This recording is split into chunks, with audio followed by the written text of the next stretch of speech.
نحمده ونصلي ونسلم على رسوله الكريم أما بعد.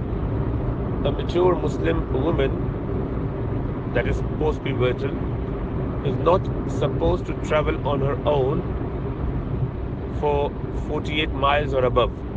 She must accompany a mahram, some blood relative male who is adult, could be son, brother, father, maternal or paternal, true uncles, father-in-law, son-in-law.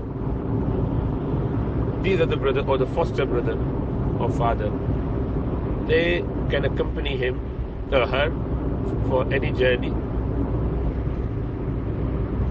If the distance is less than that, it is not haram to travel but disliked if it is done for a need, and then inshallah there is a leeway as long as she's ma'moon, she's protected, she's safe, she knows the path is fine, she knows that in and out of the place, which happens in the modern world. People are quite clued up. Women folks are quite clear on where they're going, and journey is safe. So in that case, for less than 48 miles, if they go, that's okay. If they go abroad, then they must accompany a mahram.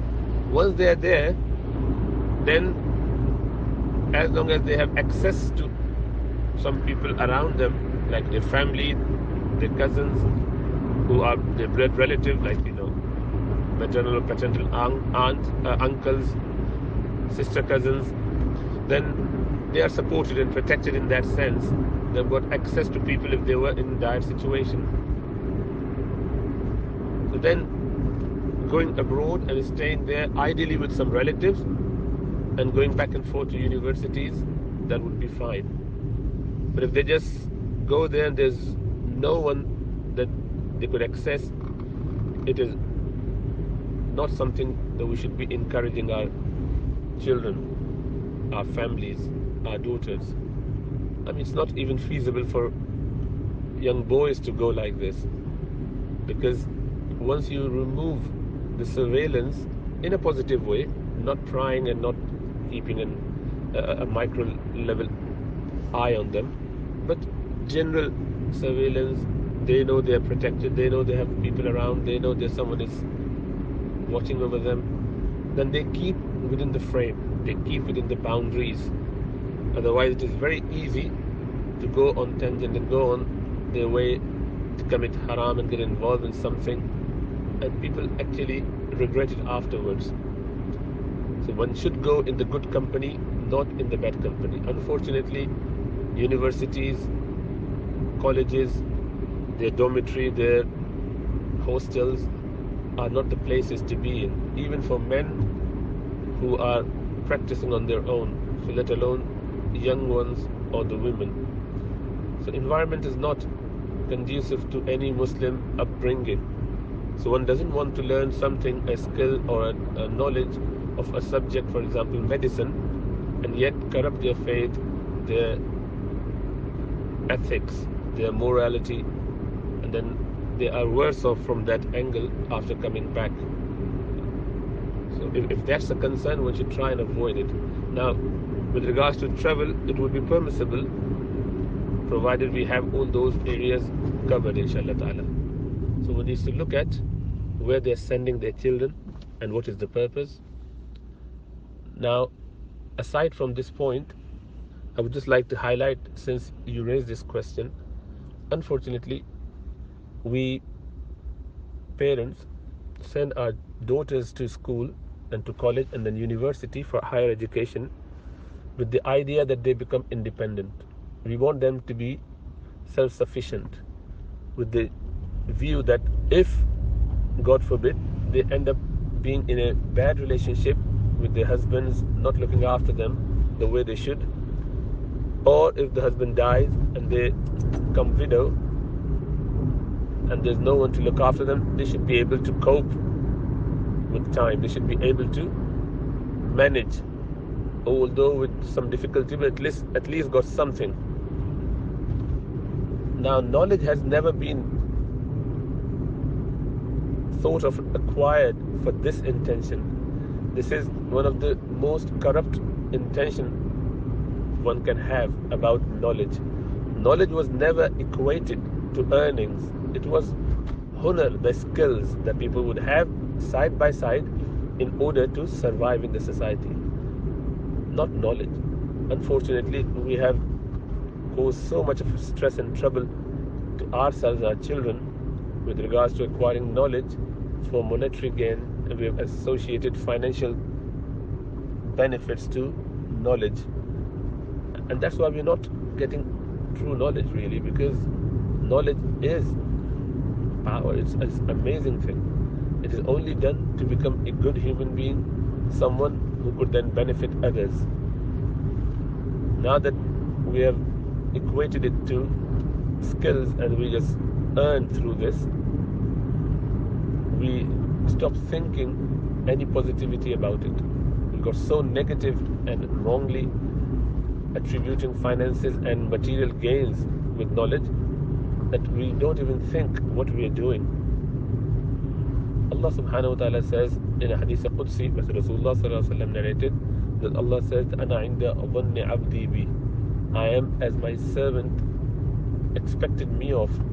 Whatever hopes and expectation he has from me, I behave towards him in the same way.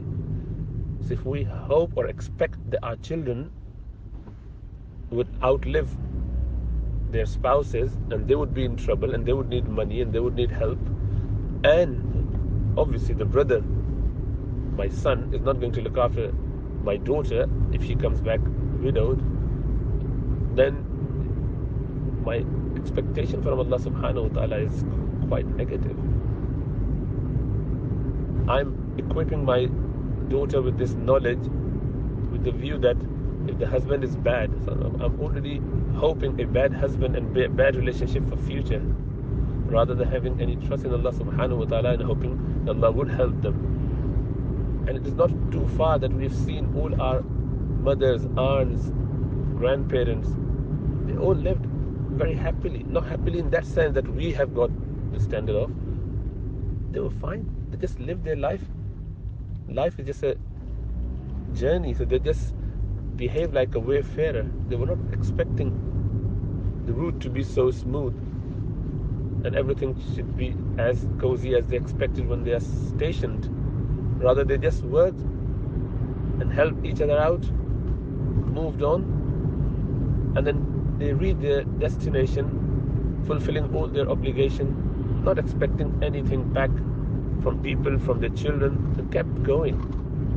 And they did not have the best couple relationship, but they still were okay.